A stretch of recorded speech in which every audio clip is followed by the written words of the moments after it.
Um, Today we're very lucky. We have Peter Leyden here today. Peter is a leading expert on how new technologies and trends are remaking the world and what to expect in the upcoming decade. He's a serial innovator, an entrepreneur who worked for several pioneering organizations that followed the disruption of the digital revolution and helped reinvent the fields of media, business, and politics. Peter is also a wonderful storyteller who has a unique way of weaving together the big picture stories of our times and explaining what's next. His range of experience make him the perfect person to tell us the comprehensive story. Peter was managing editor of the original Wired magazine and has worked in Silicon Valley for almost 20 years. So he knows all about new technology. So I know a lot of you guys will find this interesting. He knows about media as a founder of Reinventors, a startup company working in group media that gathers top innovators in virtual roundtables to work on how to reinvent the world. He knows about business and future trends, having worked at Global Business Network, which is a renowned think tank that helped corporations plan for the future. He was a founding director of the New Politics Institute that helped those in Washington transition to the new way of doing politics on the internet. And so he knows politics and government as well. He knows China and the world, having worked as a special correspondent in Asia for Newsweek magazine, and he's traveled to more than 50 countries. He's co-authored 2 books that told the story of our times and the near future, The Long Boom and What's Next. Please help me in welcoming Peter Leyden.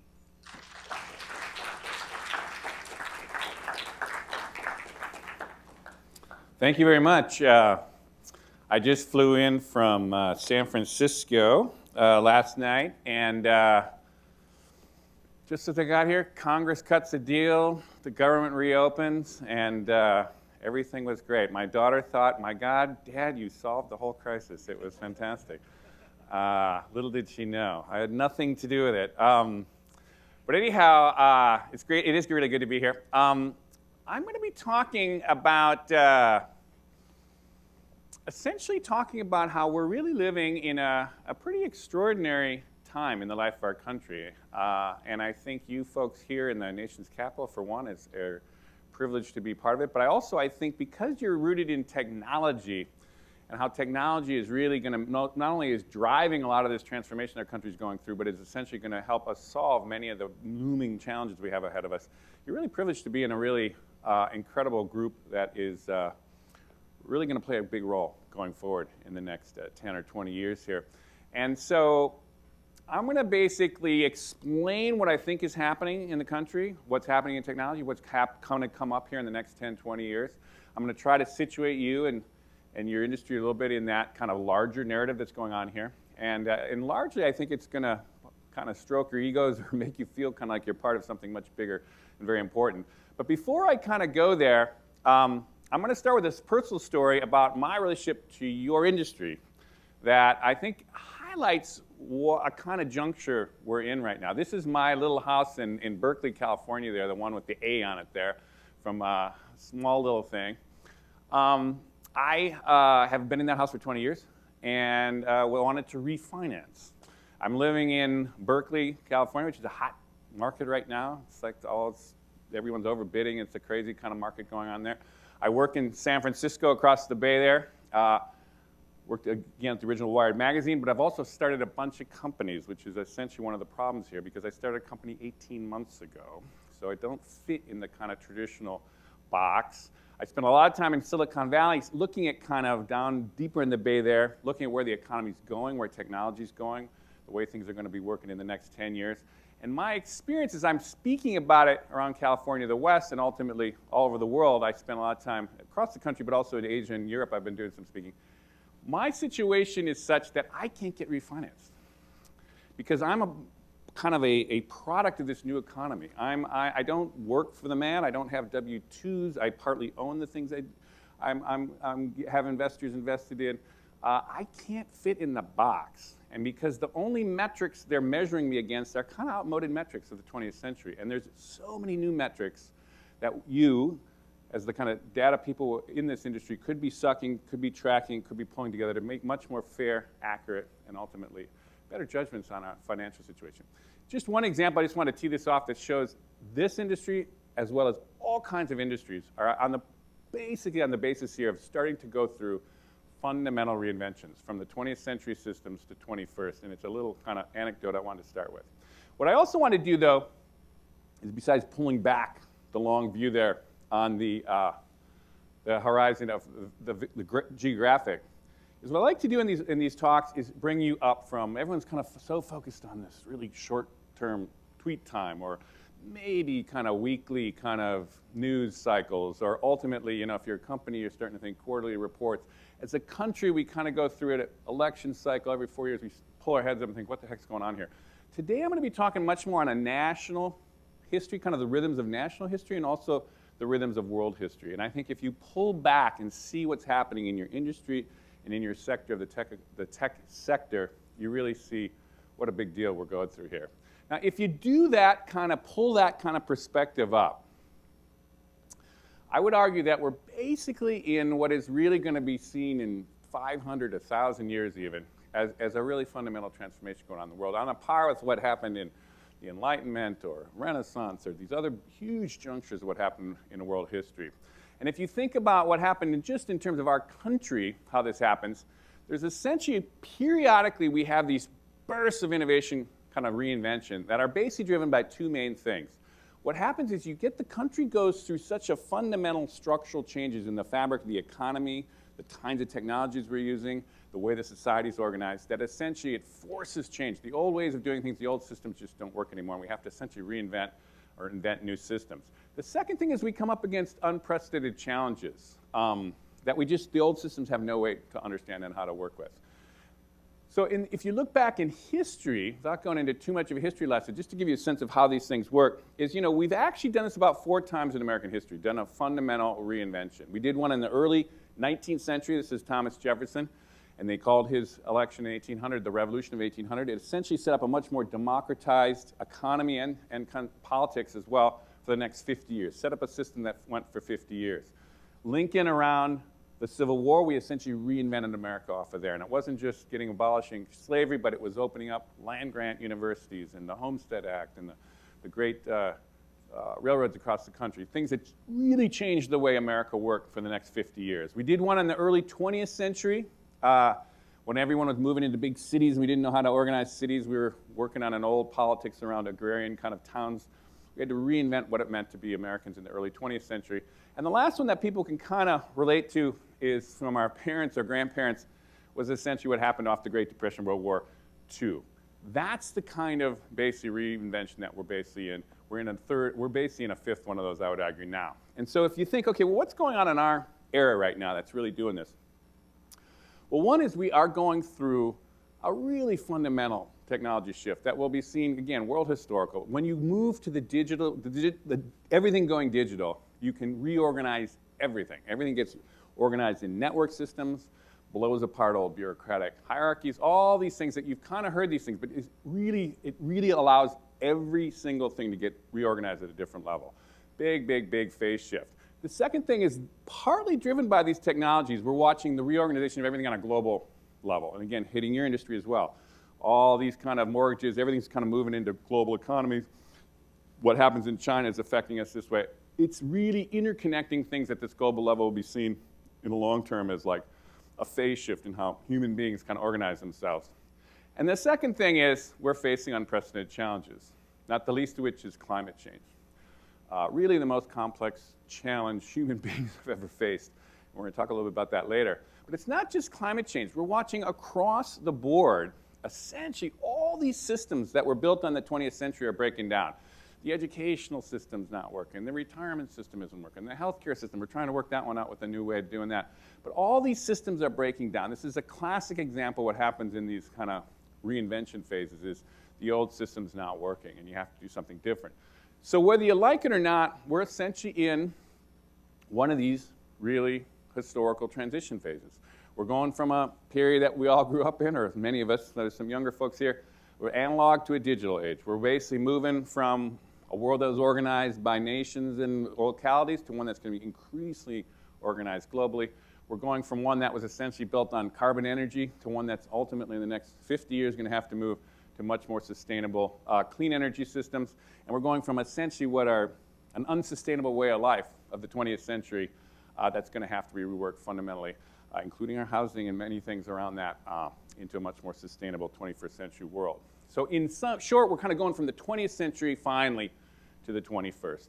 And we're in the middle of that big thing. Now, what I'm going to do today is kind of break that down in a way and actually talk about the current of technology that's driving so much of this change and actually could help with so many of these solutions, really. And so the first thing we're going to do, we're going to break into 6 little areas in a quick way, and then we're going to leave some time at the end here for some discussion. One is you folks understand technology, but I'm going to review some pieces here and also project out the next 10 years of what's expected coming out of Silicon Valley here, but also just generally in the technology world. And we're really not, we're kind of, I would say, a little more than halfway through, but we got quite a bit more running room here to go that's on the horizon here. The second thing is I want to focus on the interactive video piece that's starting to emerge here that I think is going to affect your industry along with all kinds of industries as people can kind of essentially interact virtually now through the internet in ways that we've never been able to do before.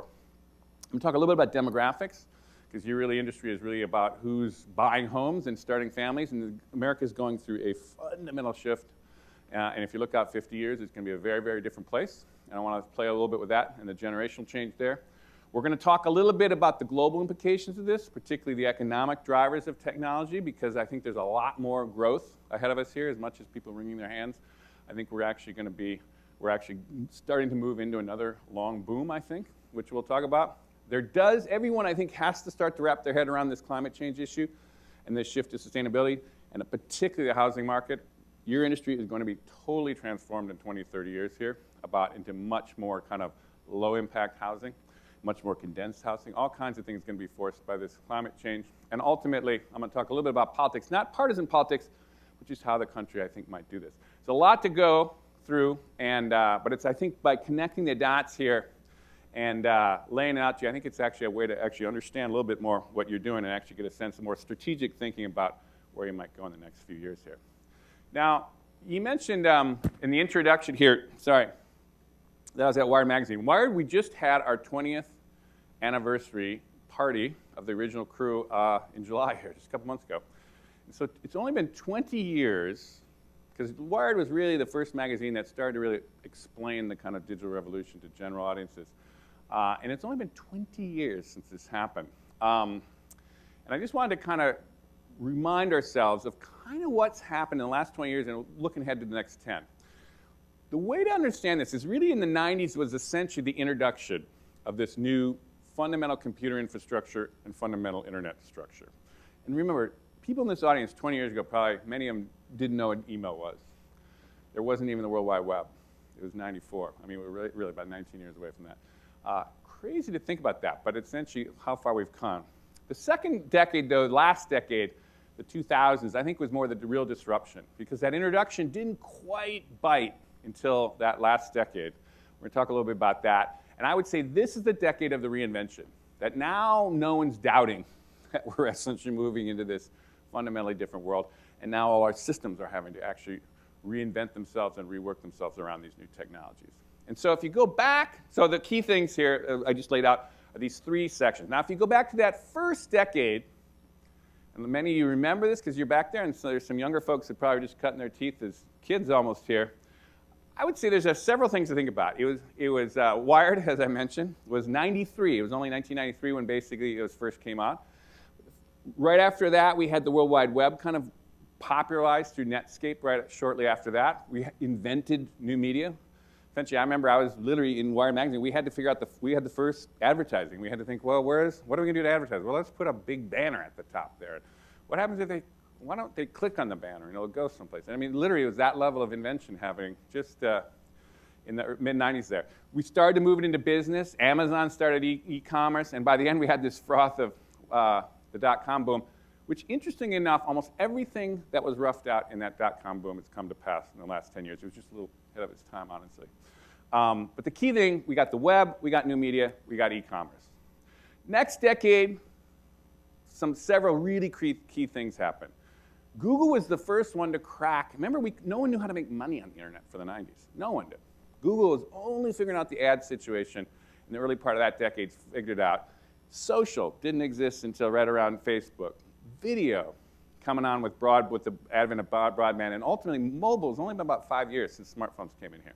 So we're watching essentially the last decade. If you had to drill down the essence, it was social, video, mobile are the three key things historically. Again, if you're looking back in history. This is the decade, though, like I say, you're going to watch this technology just become ubiquitous, woven into every single thing, everything going digital. I'm going to talk today a little bit about that interactive video, collaboration tools, which I think are going to be really hitting very sophisticated, and ultimately this global build out of the broadband system, which is worth thinking about what the implications are there. And ultimately, though, we're going to watch this thing go global, and ultimately we're going to see it start to be used to solve all these big challenges in this sustainable way. So let's go back to a couple little drivers here. There's the key thing about digital technologies is this Moore's law that every 18 months we're figuring out a way to double the number of integrated circuits on a chip. It's been happening for 30 years. There's about 10 more years they think we can play it out. It's possible we can maybe push it for another 15 to 20 by some workarounds. This is an extraordinary dynamic because if you start doubling things, you might remember that, you might know this basic thing, but think about what doubling is. In the beginning, the doublings are double, but there's very little impact. They only start getting interesting the further you start doubling. It's doubling, then it goes voomp, then it goes voomp, then it goes whoop through the roof, and then it goes through 2 stories, then it's 4 stories, then it's 8 stories, then it's 16 stories. We're on the back end of this doubling phenomena in chip power right now. And so what's happened is we could start with the first computer here, personal computer. If anyone saw that movie Jobs, which is very worth watching. The Apple II computer in the late 70s, it was basically about 30 years ago, essentially 1 megahertz, which is the unit of power of computers, as you know, costs about $5,000 in roughly today's terms. 30 years later, you get 2 gigahertz for about $1,000 in a Dell there. Doing the math on that, that's 10,000 times more powerful or 10,000 times cheaper, if you want to think of it that way, because as the power goes up, the costs drop dramatically. So what's happened is, if you took a supercomputer of the same time that Jobs' PC came in 77, the most powerful supercomputers were about 150 megaflops. That's the speed of a chip, as opposed to the pure power of it, which would have cost you about $31 million. That same we got actually more megaflops going into iPad 2, and that chip was flipped into the iPhone 4S, and now we're, again, 2 generations past that, so this is gone. So you essentially have $31 million supercomputers, basically, sitting here. And that's going to continue down the line for about another 15 years. Crazy power that's going out here. Now, meanwhile, on the other side of it, we started to pull all information, all media into the digital revolution. And when we started Wired in the early days, this is the low bandwidth internet. There were 2 booms, really. Nothing was on the internet. Essentially, only 6% of the world's data was digital right around that time when we first started that stuff. Now, basically, over the course of these 2 booms, the first low bandwidth boom took any media that could get on this low bandwidth, which was text and photos. The next, we had to wait for the build out in the second boom, which was the last, basically, 10 years. And that started to pull the next biggest files, audio, next biggest files, video, the next biggest files, film, quality, HD. We are now through that 20-year sucking sound. And so what we've actually got now is a lot of data. Now, you guys are the big data people, and so I don't probably have to remind you, but if you start, we all know what a byte is, a kilobyte, a megabyte. We're used to that. Gigabyte as you start adding the zeros. But start wrapping your head around terabytes. We kind of know that. But here's where we're starting to move into is petabytes, exabytes, and zettabytes. Right now, all the data in the world is essentially close to 2 zettabytes. So that's like a big, big number.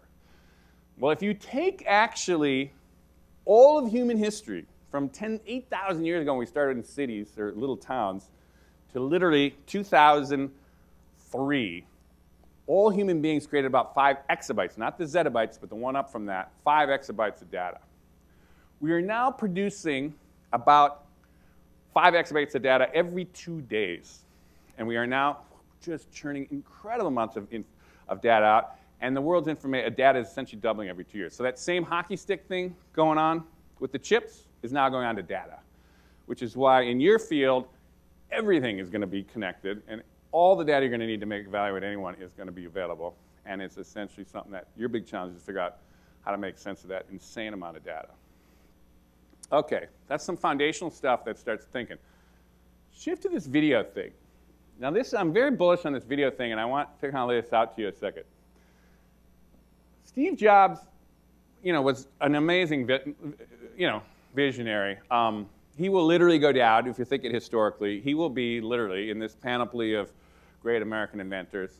He'll go down with all of them. It'll be Ben Franklin, Edison, Ford, it'll be Jobs. That's how people think of this. And he did some amazing key things. But one of the things he did is he had a vision from the beginning. This is that same 20 years of stock prices, though, the two companies, Microsoft and Apple. He was getting creamed for like 15 years, but he had the same vision ultimately of where to get to. And he eventually got there. And even though Microsoft did some amazing things too, in the boom, you could see their stock price going crazy, Apple is now the most valuable company in the world. Now, one of the things he saw, his last thing that he did, which people underappreciate, is every single device got embedded with a camera, which is now being emulated by all these devices all over the world, right? So now you've got an infrastructure, a broadband infrastructure is built out, and every single device, almost every single device, has a camera. And this is really important. And why is this important? This is important because human beings have spent 1 million years figuring out how to communicate with their faces and their bodies. And like you can see if I'm really smiling or kind of smiling or sweating and smiling, incredible amount of range of emotions we do, which you can't do when you're texting or you're trying to type this thing out.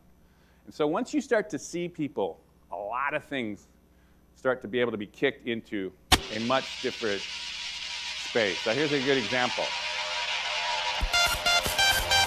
Now, would you rather explain that with a text or show?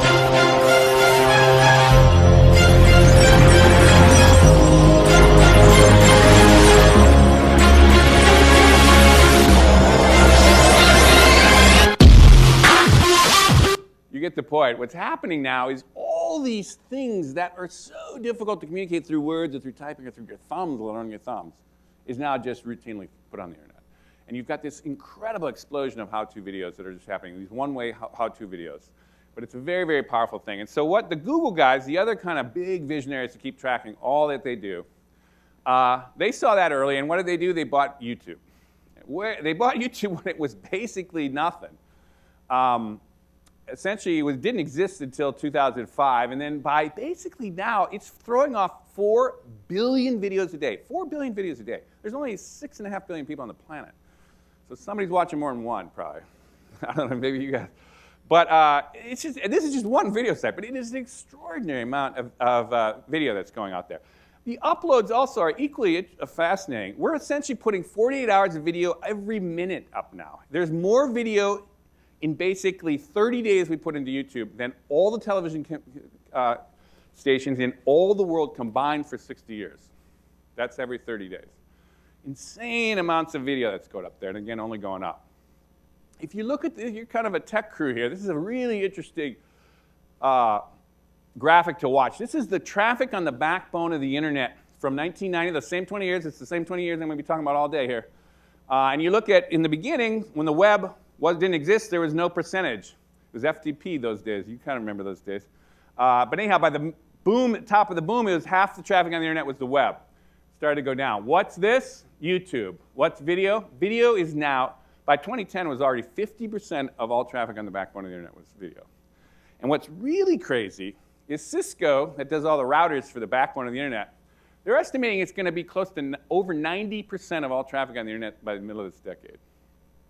Now, that doesn't mean the other stuff's going to disappear. It's just because the bandwidth is getting bigger and bigger and bigger. But as a percentage going over that backbone, it's video. So everyone's got to be thinking, video strategy, right? Now, the other thing going on here is the interactive video. And Skype, essentially by 2010, there was about 1 billion people, or half a billion people, my fault. 500 million people were already on Skype. And this is a very, very big deal, because this is the two-way thing. And what's kicked in now in the last just 2 years is essentially group video. This is Skype's version of group video. But essentially, all the biggies of Silicon Valley, Apple's got FaceTime up to 4 people. Microsoft bought Skype for $8 billion to get their own version of this. And ultimately, Google now has Google Hangouts. Throwing engineering talent, throwing money at this, huge growth space. The thing that you all got to be tracking is something you should incorporate into what's going to be the norm going forward. The other piece of this, and it fits into this larger piece, is this essentially the search for collaboration tools. The holy grail from those early Wired days was, how do you get a physical meeting totally virtual? And so we started out thinking, well, if you're on the phone, you could send an email of a draft, and we can instant message, and there was all these Google Docs, we could work common things, and wikis, and there's various things. And then there was a kind of roundabout, maybe 8 years ago, we start all the big kind of integrated companies like Microsoft and Cisco tried their own integrated versions. There's been a wave of startups after this. Jive, actually, Yammer was bought by Microsoft. Anyhow, there's been this sense of how we're getting there. But I'm saying we're getting very close here to essentially virtualizing the meeting. And I think the key one to watch, honestly, is Google+. Google+, everyone was saying, well, they have this kind of, it's a social network that's competing with Facebook. Not at all. They're not really worried about the Facebook generation. They're thinking about serious work. And you need a social component of that. You need the face-to-face work, which they get through these Hangouts. And you need these collaborative documents, essentially, that are getting very, very good on Google Docs. Because if you go, all serious work gets done with up to 10 people around a table, staring at each other in the face, working on common documents. You guys, your working groups, board meetings, cabinet meetings, you name it, it all comes down to this. And if you can virtualize that and negotiate over face-to-face and calm someone down when they're angry and make them laugh to kind of, anyhow, that's how real stuff gets done. And that's now going virtual. And to just kind of give you one little sense of where this is going, because Google right now, frankly, is getting up to 50 people on these Hangouts. And in fact, even people like myself, my company can use up to 15 people. I want to show you where this is tracking towards. And this is a guy, if you haven't seen this guy, it's really interesting. He is a composer who has essentially composed these great pieces. And he essentially auditions people through YouTube and essentially chooses them. They all sing their part. He brings them together, not in real time in this case, but you can start to see where it would be real time. And just get a sense of what you can start to do as a little glimpse into the future here.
If you notice in there, everybody almost in there was under 30 and under, which brings us to our next section here on the millennial generation and the demographic change that's happening in this country, because it's actually tied into the technological, and they're very much tied together. This millennial generation, one way to think of them is anyone roughly in their 20s and their teens, but essentially the front lip is about at age 32 now, and the back end is about age 16 now. They're a cohort. They're the biggest generation in American history, and they are an extraordinary generation, honestly, and I think there's something that you really got to, they're very different than previous generations. There's something to really wrap your head around. One is that size situation. If you look, and this again, just to put it in the context of your industry, is like these are the people that are going to be buying houses for the next 40 years. And you really got to understand them. And they're also the people that are going to be driving the economy, working the economy, buying everything, working everything. And you got to understand this crew. One thing, though, that this is a classic, what they call an age pyramid. It used to be you got young people on the bottom, old people at the top, men on the one side, other people, women on the other side there. And the thing is, it was called a pyramid because we used to have a lot of babies, and we had a few old people, like the old wise woman in the village, and that was it. That was until the baby boomers came along and said, we're not dying, basically. And that has, this is happening all over the world, by the way. It's not just here. But by 2015, essentially, all baby boomers would be over 50. And as we know, stressing out the retirement system, things like that people are well aware of. What people are not aware of is the millennial generations right after them. They will all be adults. They will all be essentially, and they are bigger than the boomer generation by quite a few million. And there's only going to be less boomers going forward. And millennials are going to be like that for the next probably 60, 80 years. Who knows? So you really got to understand that crew. And so one way to do it is, I mean, I could do a whole talk on this, but I think from the point of view of this group, I was thinking there's a few little pieces I would mention that we really should be thinking about. One is they're super empowered. They totally get the technology. Everyone gets that, and they're using this technology, and so what they do can get leveraged very, very far. Second, despite our hand-wringing on education, this is the most highly educated generation in American history. And not just education through formal education. I mean, it's tennis lessons, it's piano lessons, it's, you know, you name it. It's like this is highly trained generation, as well as graduate work and all that other stuff, all the other metrics. Very, very highly educated generation. They're a totally global generation. Like some of these elite colleges now, more than 60% of the kids who go to these colleges are going to years abroad. It's routine now in college for people to spend time abroad. They have many friends abroad. Anyhow, there's this incredible amount of flow compared to previous generations. They essentially are very civic-minded. The Generation X, the generation before them, who are now in their 40s, and boomers before them, were very, very alienated by politics. They're very angry, alienated, and not this millennial generation. They tend to be very engaged, civic-minded, levels of volunteerism super high, very different kind of situation there. They're very collaborative. They work in teams. They're very in ways that the individualistic boomers or the Gen Xers didn't like to do as much. They are completely and implicitly into the environment, things that essentially there's no debate in that generation, even along political lines, about these things, including these climate change worries, and ultimately is the most diverse generation in American history, bar none. It's basically 40% of the generation is from different racial minorities. And in fact, that brings a second piece up that I think does impact as well your industry we should be thinking about is the changing demographics of the country here. I mean, this is the population of America from 1980 to 2050, the middle of the century. And the whole country is going to go up to about 440 million. But by 2050, about 30% of the country is going to be Hispanic, which is a big change. And if you took, though, this same time span and you just went back literally 100 years, just took that thing and went back 100, so it was 1880 to 1950, you would have had a very similar phenomenon. In fact, the immigrants of that time were Italian, Jewish, and Irish. And when they first came in the 1880s to the early part of the 19th century, race riots, all this crazy stuff. If everyone saw the streets in New York with Leonardo DiCaprio, you kind of get a flavor of how bitter, essentially, the racial tensions were in that early part of the 19th century. But by the mid-century, 1950s, you had an Irish Catholic president just on the verge of it. You had essentially the heartthrob, Frank Sinatra, an Italian guy, and Jack Benny here, the kind of comedian, Jewish comedian. I mean, they were completely integrated in American society. That's the way I think we got to be thinking about what's happening in front of our eyes here in a very different way. And actually, it should inform how we actually think about immigration in the next 20, 30 years here, too. The other thing, it's not just Hispanics, though. If you take the composition of the country from 1960, when we changed our immigration laws, to basically roughly around now, this is a percentage of the country who are not white, minorities essentially, has been growing. That's a percentage-wise. And anytime that goes up, the percentage that's white essentially is coming down. That's the America that elected Barack Obama. And in fact, if you carry this out to 2050, these are on census numbers. This isn't illegal immigration. This is based on what we have here. you essentially get whites as a minority by 2050. This is, by the way, California right now, where I'm from. And it is a strange place, but not that strange. It's different, but it's going to be, but it's one that we know how to deal with. Anyhow, but it is a different for the whole country. This is a big shift that we're going through. And again, affecting housing, affecting community, affecting outreach, all kinds of things in your industry.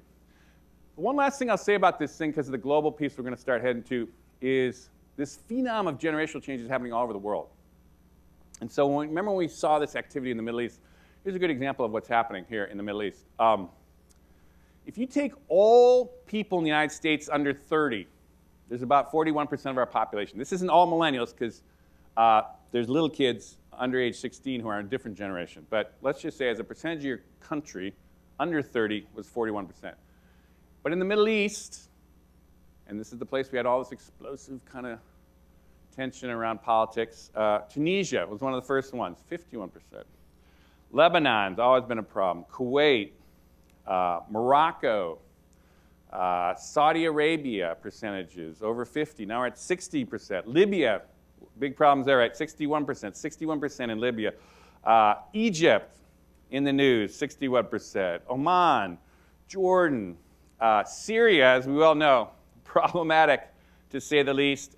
These are all essentially topping huge amounts of young people in these societies. And you put these new technologies in the hands of young people don't give a rip about the past. They don't give a rip about what's been done up till now. It's all about the future. And this is why these are becoming a very explosive situation globally. So I want to mention this, just a little bit on the tech piece globally that I think affects, and you should understand in the larger context of your industry, I think, what's happening here. And there's some tech pieces to this that you should be tuning into here. If you go back to just the turn of the century, 13 years ago, right? It's worth reminding that only 31% of Americans were online then. Everyone thinks, oh gosh, we all were online right now. 31%. Vast majority of Americans were not online in 2000. But look at the rest of the world. Basically nobody was on, even in Europe. There was just a smattering, right? Fast forward to 2010, this is the percentages around the world. And again, the United States is up towards 80, and what I was just saying, the Middle East is where we were back then. That's why you're seeing this thing happening. But the thing to see here is that there's still a lot more room to go. And so if you go right now, take a snapshot of the world, what's happening right now. There's about a third of the planet is online right now. You think, okay, that's interesting. Got about a third, and this is, you can see kind of as a percentage thing. It's about a third of the planet is online. 75% of the planet has a cell phone right now. And again, another reality check is most people in this room 15 years probably ago didn't have a cell phone. Now the peasant in the middle of Africa has got a cell phone, right? Well, here's what's going to happen inevitably in the next 10 years. First of all, those basic those lines, voice lines, are going to, through cell phones, are going to reach everybody with a few exceptions in really remote places. And then what's going to happen is, as we know, on the back of the phone, we're going to see the connection to the internet, at least smaller connections.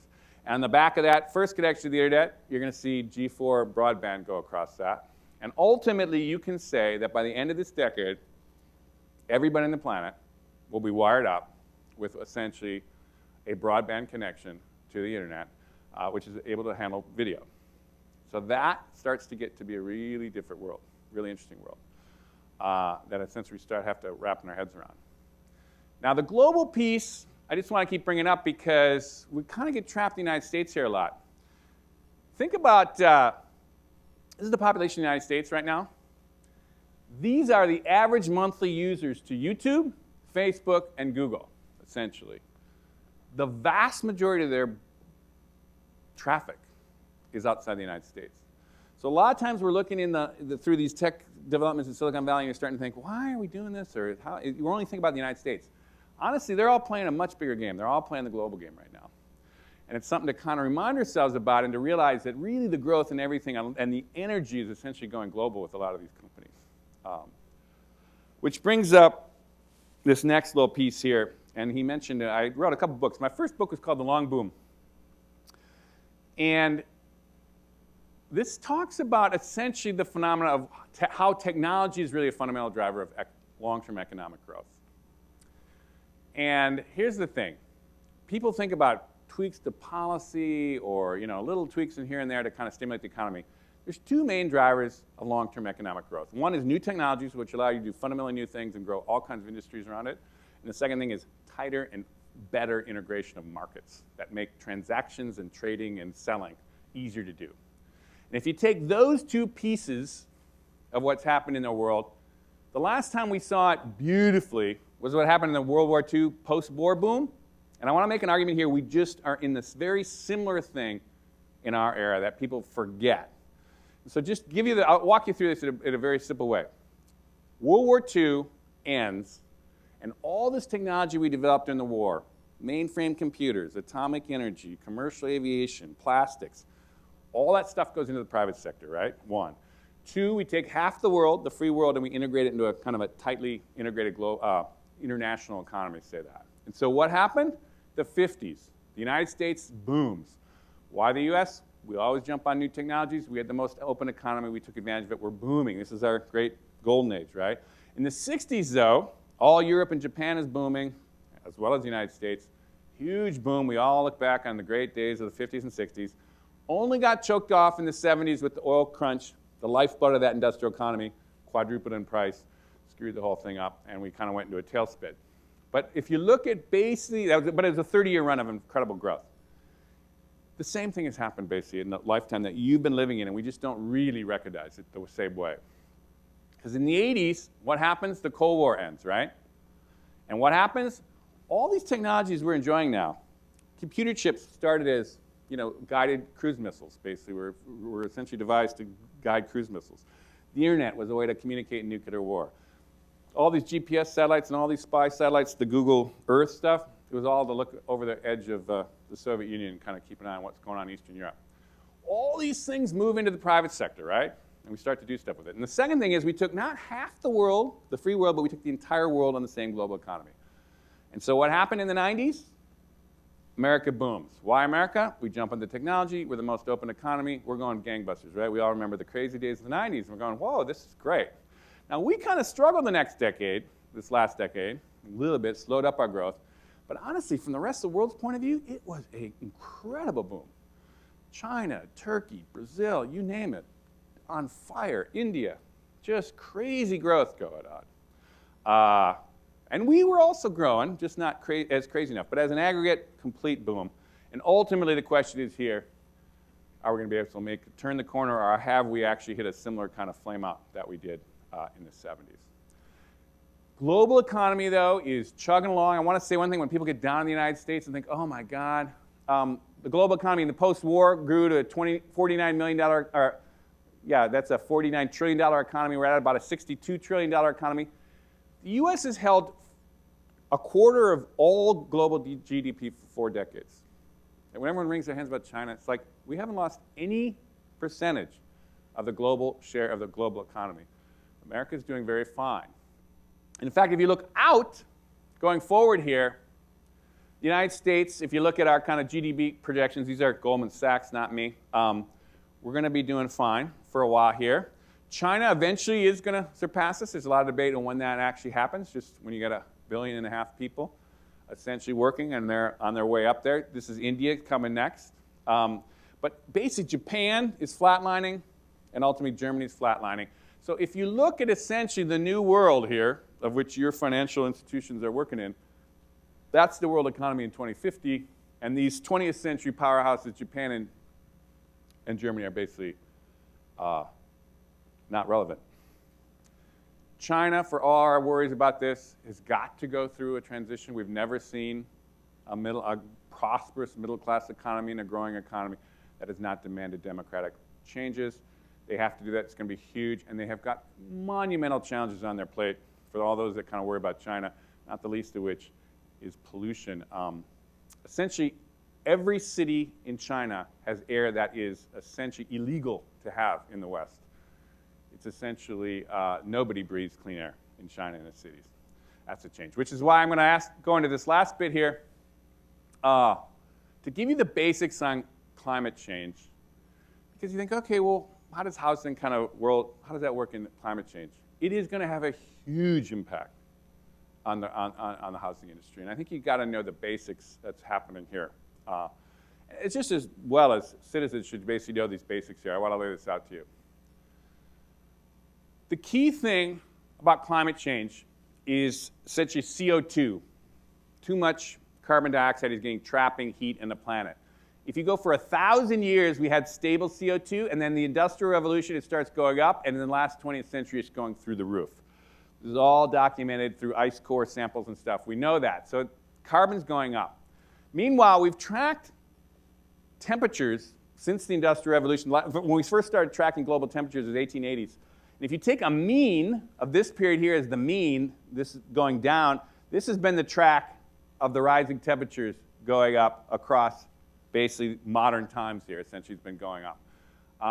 We also, if you want to see it this way, this is a visual way to see it. This is from the 1950s, with reds and oranges being worse. This is the 1950s, a time capsule showing you the heating of the atmosphere. I'll show you this, how this works.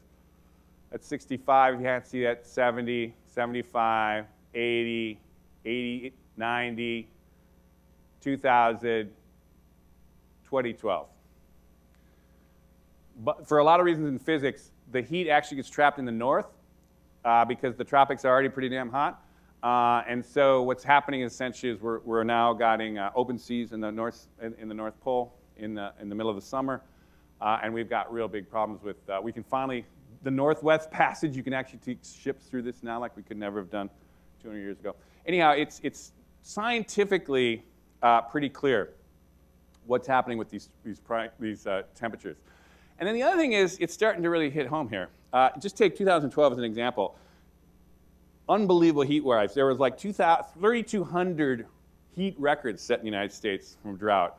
There was Sandy and all these different hurricane issues, that were coming out of and then wildfires on the west. I'm in California here. Yosemite just burnt. Not totally down, but we just watched that happen this summer. This is going to be the norm. It's going to happen more. It's going to force a lot of changes. People are going to start wrapping their head around this pretty fast, and it's going to affect, actually, here's homes.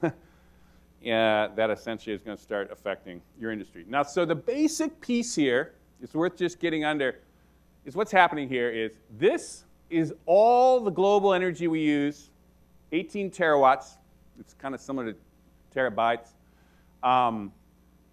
This is where we essentially use our energy. This is roads, and transportation isn't the bulk of it. Electricity here, agriculture, heating, cooking, anyhow. There's a lot of energy use going up. This is where we're getting our energy, though. Coal's dirty, oil's dirty, plants are the most dirty. We're not doing it here, but they're burning them in Africa and places like that. This is the only place that's sustainable. Nuclear energy doesn't give out CO2, and this is the kind of little sliver of resources of alternative energy that we have now in the globe. This is the United States energy use from 1900 to 2000. These blues are carbon energy, only going up. And this is the renewables, you could say, that was starting to get better, but still far from the large percentage. And so if we essentially are going to, the key thing is here, they say we have to keep from going 2 degrees Celsius up in the next, wherever. We have about 2 degrees we can raise before we start really hitting the bad place where the ice caps go fully and we basically start rising seas in big, serious ways. So the idea is to get to that, we have to start shifting to a lot more nuclear probably, and then a lot more sustainable kind of ways to do this in the next 30 to 40 years. And that would mean taking our electrical grid as an example just here in the United States.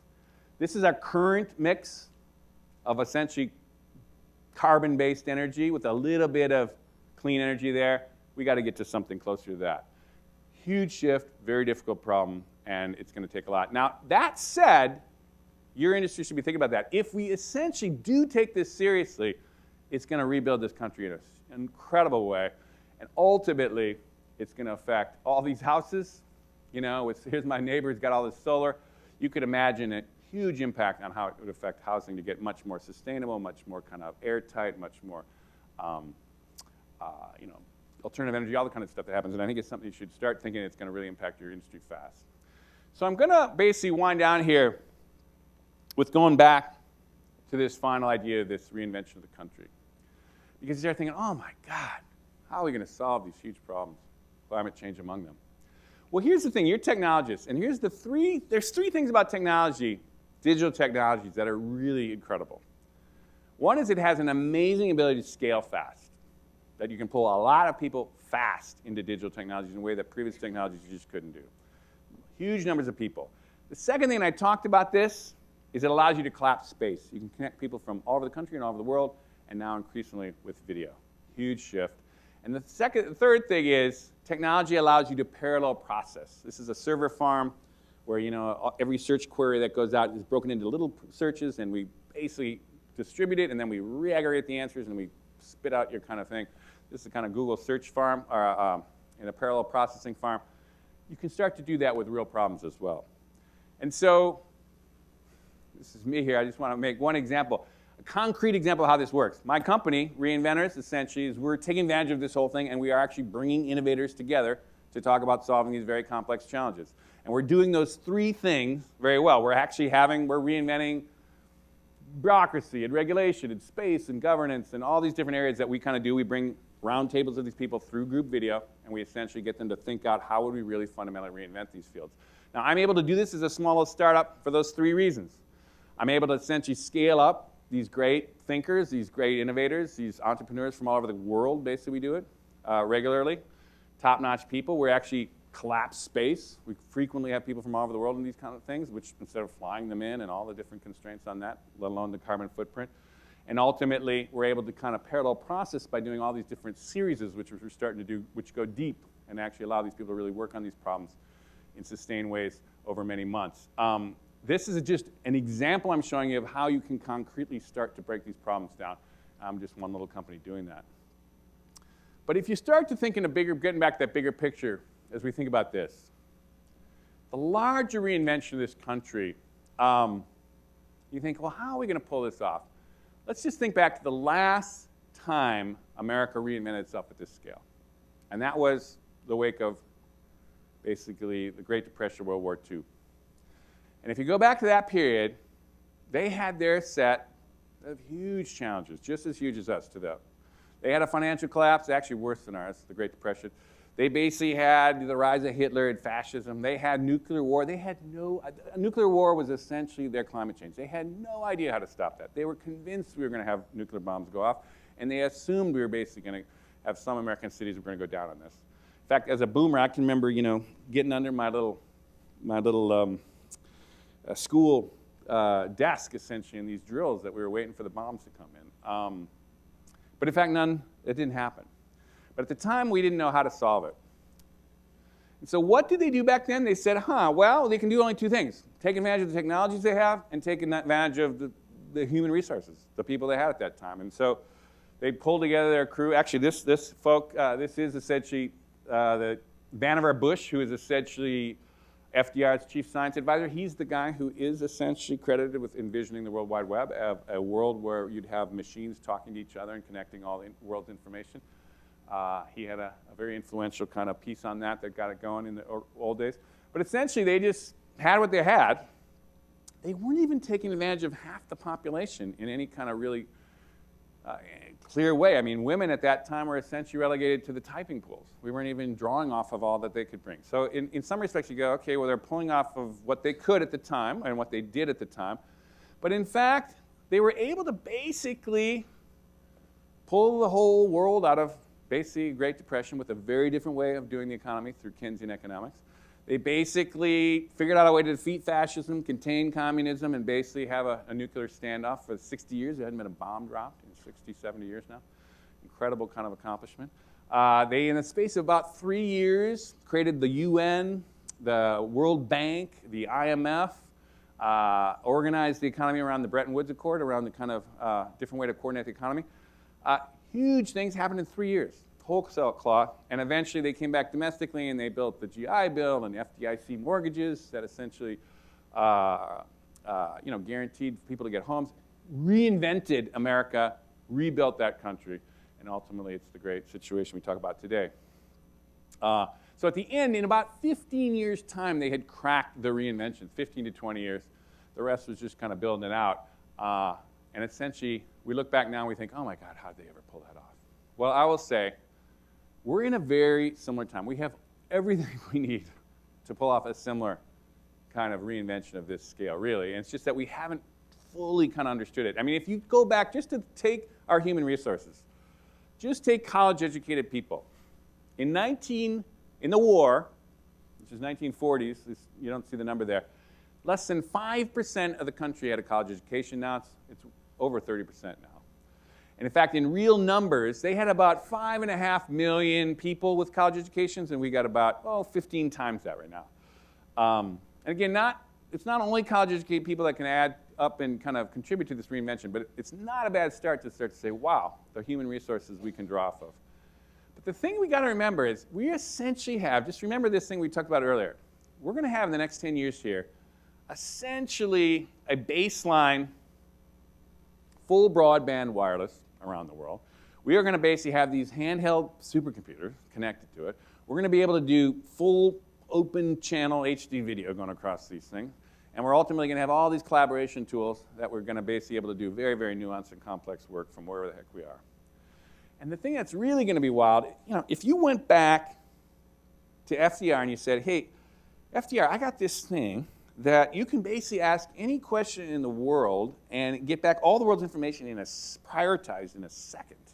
He would have looked at you and said, that's magic, that's insane, lock this guy up. But of course, it's Google, and every 5-year-old in the country knows how to do it, right? I mean, it's just an extraordinary thing that we lose track of how amazing this whole thing is.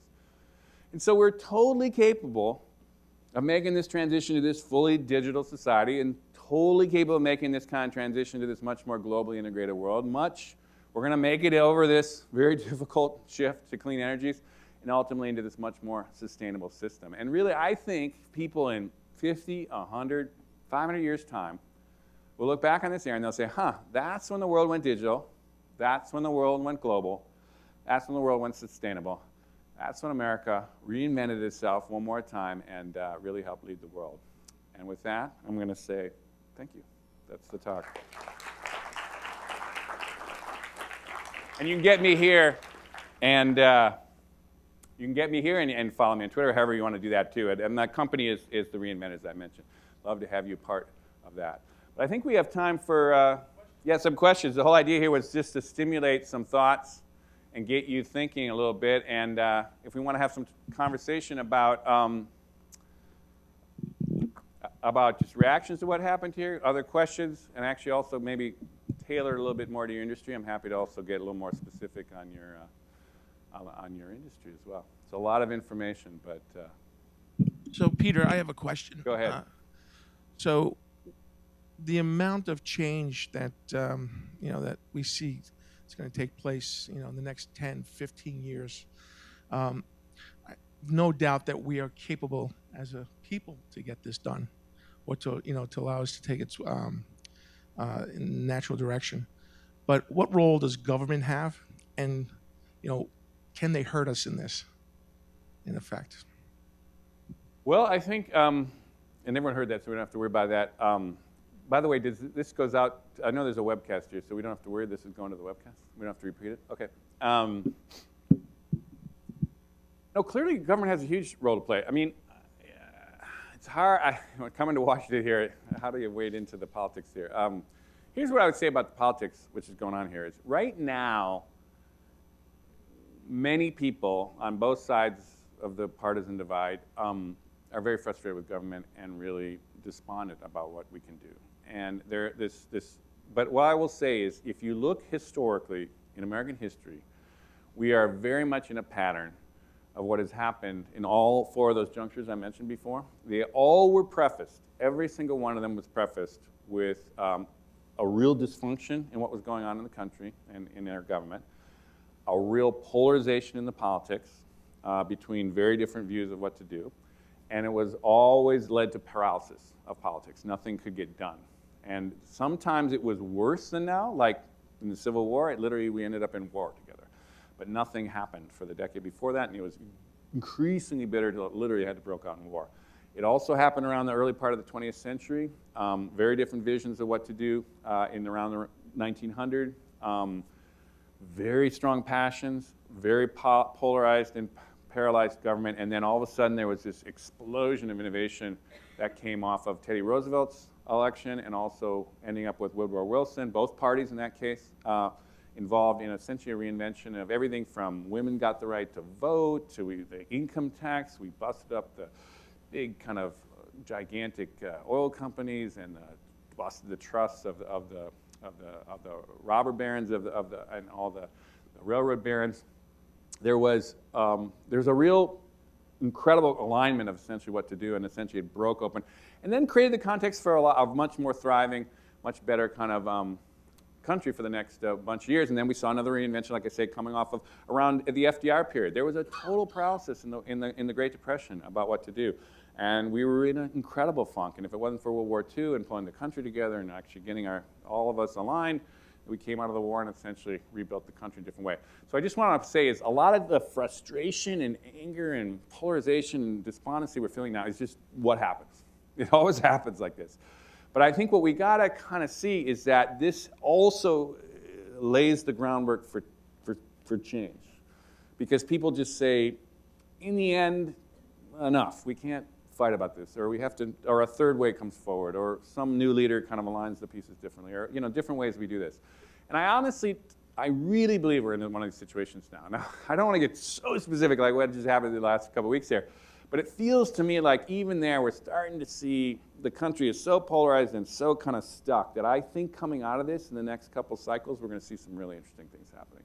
And I really feel that it's going to be a different sense in this country. And I think the other part of it is the big shift that happens often is generational change too. And I think what's happening, I didn't really get into the politics of this millennial generation, but when you have 80 million people moving in, and as I mentioned, by 2015 they'll all be adults.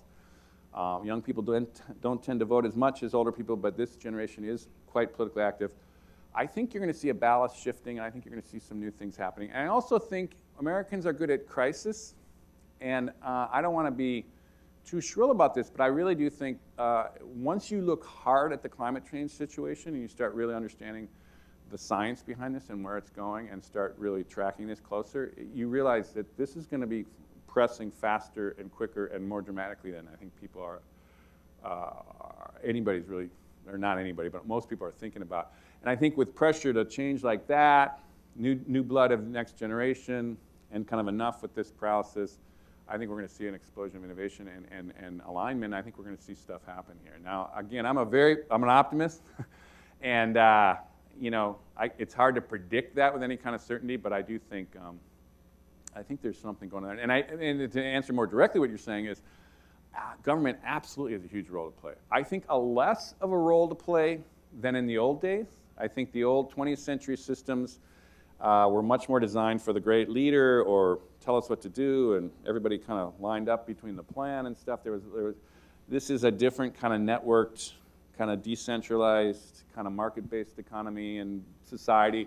It's more like herding cats and things. So I think a lot of the leadership will come not just in government and politics, but it will come through business and nonprofits and philanthropy and all these different things. But I do think government has a big role to play and a huge role to play, and I think with time it'll get its act together in a way that'll be a really important role to play going forward. I don't know how you guys think of yourself as you're kind of entangled in government. You're not really government, but you're kind of, I don't know. You're kind of influenced by government. I don't know. It's like. Got it.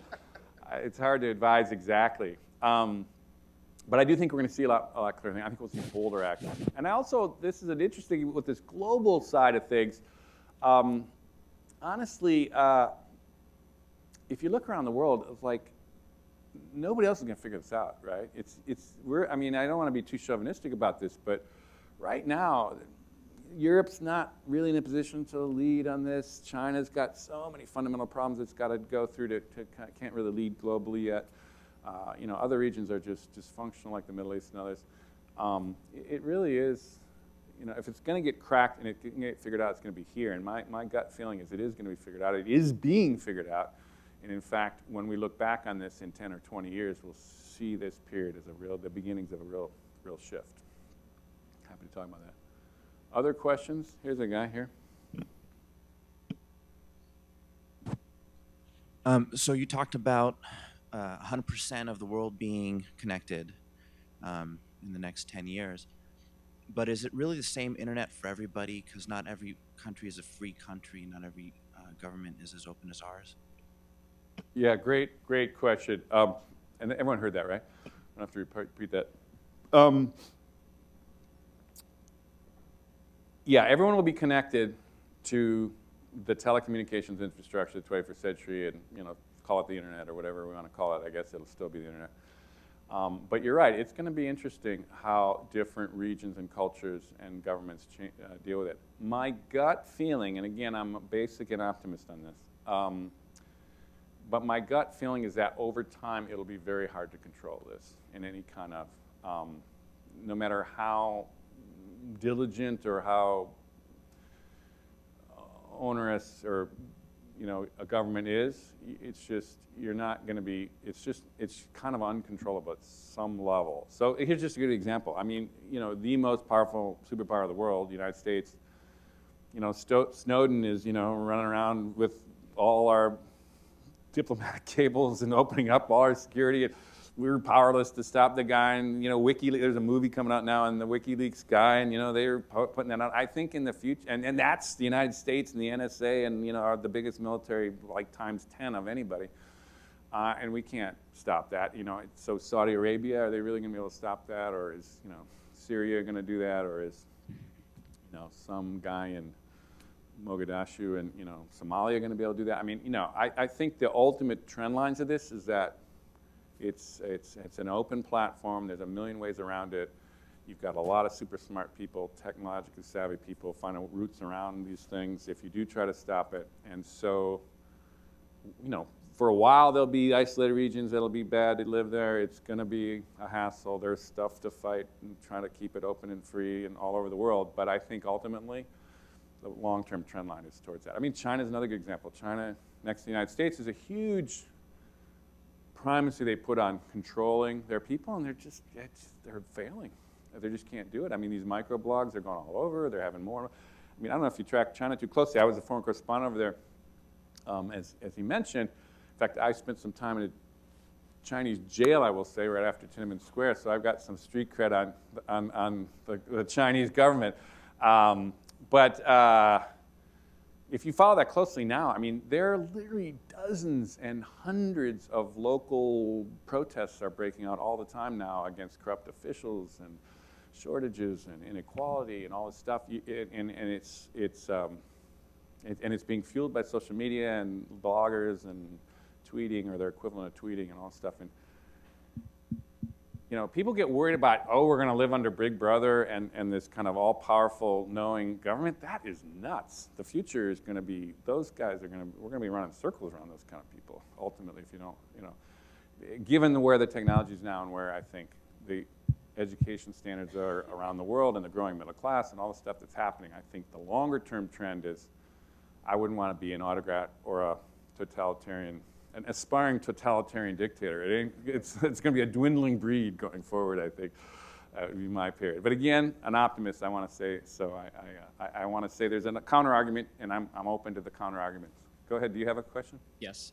Peter, my name is Bill Burns. Thank you very much for coming out to talk to us. I really appreciate your perspective.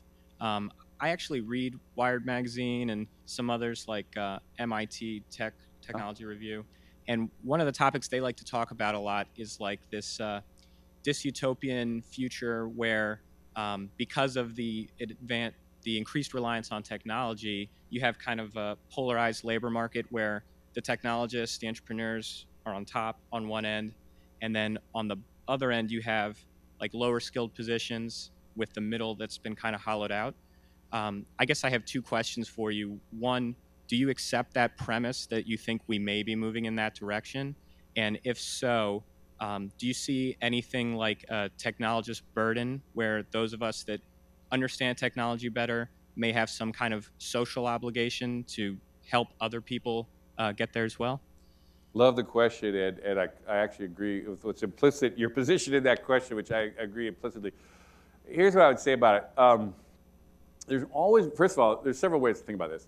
There's always been this tension in new technologies that essentially it displaces old work and by that old workers. So we've watched this, it's the classic from the Luddites and the industrial revolution through the travel agents, are worried about, booking online, to the, the newspaper reporters are mad about the bloggers. And anyhow, it's just always happens. So generally, in a thriving, open economy, my feeling is you do recreate new kinds of generation jobs, and you do kind of, up till now, you've actually watched essentially the economy generally boom together.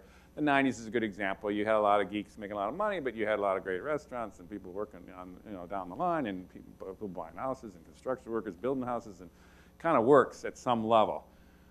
Where we're entering some new territory, something I really didn't talk about, but it's robotics and artificial intelligence now. And it is really starting to, a lot of very serious technologists, myself included, are getting worried about this one in a different way, because once you start getting essentially intelligent machines, and they're starting to get pretty intelligent, and once you start getting very sophisticated robotics, which we're starting to get now, and once they get maker-like, meaning simple to do, so they don't take huge infusions of capital, then it starts to replace a lot of things, and not just screwing hubcaps on a car, but also analyzing X-rays from a technician, or doing low-level legal work for all these young people coming out of law school and stuff. And so it's starting to hit higher-end work, or what we thought of as white-collar, more sophisticated work, and it's also starting to get more broader across. The mom-and-pop store could have a little robot, doing something in the back, making tacos or something. I don't know. Who knows what it's going to be. And so it does bring up this point. I think there is a big obligation in the tech community. Honestly, I think it's true. And honestly, my own feeling is, I've been out there for 20 years. I've spent a lot of time. I have a lot of relationships out there. This is a common worry. And it's a worry that there is a sense, and at least the people I know, and many of the people I know, not all, that there is an obligation, a social obligation, and one that really needs to be thought of. Now, the more, in this reinvention framework that I talk about, there's a wide range of possibilities on this. It's not like you have to, I wouldn't stop technology, the advance of technology to keep work. That's not the way. But you could redistribute the fruits of, a prosperous economy differently. You could lower the amount of work that everybody does to spread the work differently. I mean, I'm just brainstorming on, there's social constructs, taxing structures, different methods that you could reorganize society, reinvent the social contract, reinvent how the economy works in ways that are not really rooted in technology. They're rooted in social contracts, or a compact of a community of how we're going to do this. And if you think that's weird, and we think, well, the way we do it now is the way we always did it, that's crazy. That's not at all the case. If you go back any of these other periods, there's very, like, for example, the great boom, I'll give you one example. The great boom of the 1950s and 60s, which I went on here, the social contract of that time was that essentially the top tax rates were like at 90%. I mean, the inequality at that time was totally flattened. They taxed the heck out of anybody who made money, and they just spread it out down in a different way, and they invested into public infrastructure like freeways and school systems, and they just made some choices as a society of how to take the wealth created in that booming economy and do things with it in the way that they saw fit. We now are living in an economy that the individuals want to hold as much as they can, and they're reluctant to give much to government, and we don't want to distribute it into schools and roads as much. And that's not necessarily the norm. That's what we are living with. And so you could imagine a third way going the next 20, 50 years that would just rejigger that whole social construct again and say, well, maybe there's something in between that, or maybe we do it a whole different way. And everyone's still happy, and some people are still making money, and we're all free to do our thing, and everybody gets educated, and it's a better deal, but it's a little less good as some stuff and a little better in other reasons. So anyway, I'm just kind of saying that kind of flexible thinking is one that I'm thinking, but also a lot of tech people are thinking. Now, I gave this little brief thing about my company here, but and I don't want to push it too hard here, but I will say this. What we do every week, basically, we're starting up the next week with our next season. We did a first season of 20 of these. We have these roundtables where it's often anchored by a tech person taking on a social problem or a larger problem that's beyond the industry. Like how do we do take on, like how do you reinvent the patent law, or how do you reinvent copyright law, and how do you reinvent, things that do have an impact on technology. But we also talk about reinventing, how do you reinvent higher education, how do you reinvent, a space program, or how do you reinvent, cities to get ready for climate change. Anyhow, we have a lot of different themes we deal with, and often they're anchored with technology people who are applying what they know about technology and how the world and the economy works and entrepreneurism and innovation works, applied to social things that have larger impact. And it's that kind of, I'm leveraging that kind of goodwill I think that the technology community has, and I think people who are technologists, because honestly, under any scenario, someone who knows something about technology is going to thrive. It could be the blackest crash of the whole national economy. The techies are going to have work. Anyone who knows how to code is going to survive and do well, or anyone related to technology in that kind of broader sense. The question is that a society you want to live in when people are really suffering or can't really live, or it's like just pathetic poverty or whatever it is? And that's, I think, the decisions we're going to make in the next 10 years here. And I think I feel it's going to go well. I think it's going to be something that we're all going to choose, or more people than not are going to choose a much more positive way forward, and it'll be a 21st century society we'll all be proud to live in, and I think one that we'll enjoy. Your kids, and more to the point, your kids will thrive in as well. Other questions? We have a couple. I guess we've just a couple more questions. I don't know till to the time here. Here's a guy in the back here. A couple of them. Yeah. You opened the talk about your total refinancing instead of bringing it back to Fannie Mae. Do we need to reinvent the personal finance sort of system in this country, and how do you see that working out? That's good. Did everyone hear that? Because you were a little far from the mic. The repeat is basically bring it back to the Fannie Mae thing I started with, and about this refinance, and how should we really rethink personal finance. Yeah, let me elaborate on that. I didn't want to go too much into that. I just wanted to tee it up. But this is actually a good time at the end. And since you asked, I'll say this. Here's the situation. And I don't want to get too lay out my entire world. But I am the kind of guy who you have no risk in loaning me money to repay my house. It's by any metrics and or any common sense metrics that you would think about. But I'm a product of a new economy that the finance industry doesn't understand, or at least hasn't. It might understand it, reading the business magazines and understand that's where the economy's going, but they don't. It's not set up in your system to work like this. So, for example, I had the hardest time, because I started a company 18 months ago. They kept saying, well, you haven't been in your company for 2 years. Well, I've got Silicon Valley backers. I got venture capital money behind me. I mean, it's like technically I lost money in my first quarter because it was back. My investors had given me all this money, and we lost money because we were setting up a website and building a team. But they couldn't wrap their head around that we were thriving and had gobs of investment money, but that we had technically lost money and didn't have a profit coming in. And I only had the company for 18 months, so it hadn't been 2 years. And I don't have a W-2, and it's like, well, how can we trust that you're going to make money when, anyhow, it's just the evaluation metrics were just so out of whack with what's the way the economy's going, and the way we see innovation, we see vigor, we want to encourage people to take risks, build companies, hire people, and do all the things I'm doing, kind of thing. But it was just like two cultures. I just couldn't even explain it, And so what I'm just saying, I'm not saying this to complain about my own situation, but I've tried enough around this. It's just been banging my head against this, and it's kind of been thinking about your situation, thinking there's no reason that soon, you can see every tweet I make. You can see where I'm at. You can like track my entire family history. You can read all my books. You can see where I spoke the last 5 months. I mean, there's a way to understand me that's a lot different than the two metrics you look at, which is, do you have a W-2 form, and what's your tax, does your tax return say this, and it's like those were good 20th century things to measure because that's about all you can get your hands on. But today, it's like you can see someone inside out, right?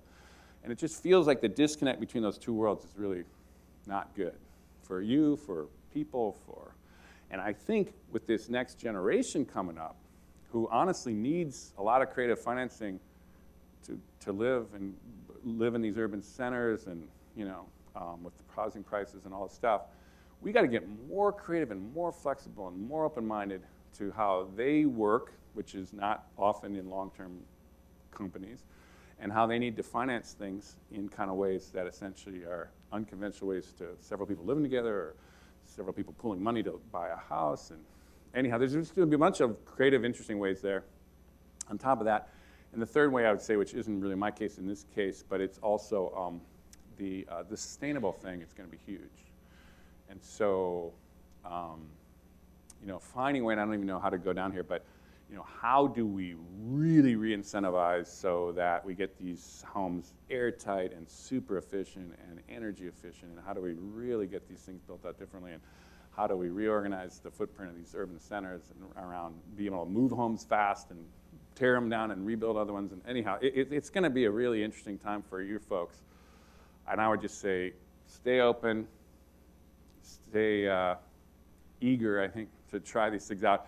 And I think as technology people, the reason I was kind of using my example is the data is out there, and the understanding of how the economy is going and what we're going to need is emerging. It's like you're going to have to figure out how do we get that information and apply it in a way that people can make these judgments in accurate ways that reflect the new reality and the emerging reality and the next generation's reality, rather than this old system and this old structures and these old rules of the past. Now that's just my kind of 2 cents. I don't know your business enough. I know you've been through a lot of trauma since 2008 and all the different things going on here. So I don't want to get too heavy-handed in what I'm recommending, but it feels to me some pretty big disconnect that I feel is a solvable problem, and one that I think technology can actually really help in that one.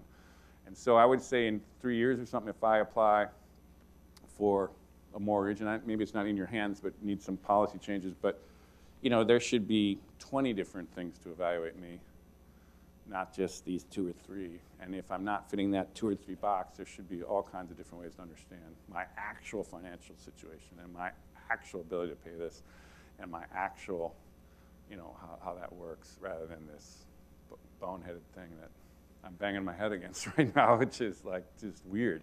And it's me. It's not even like my daughter who doesn't have a track record, and how's she going to do it? But yeah, I don't want to. I'm just going on that. I don't want to get too. And I think we're out of time here. But so I didn't want to end up in that too bummed out of a space. But I think in general, you guys are well positioned to help this country thrive. You're really well positioned, and good luck with it in the next couple of decades. And let's pull this off. Huh? Thank you. Peter, I want to thank you very much. That was a fantastic talk. Thanks again.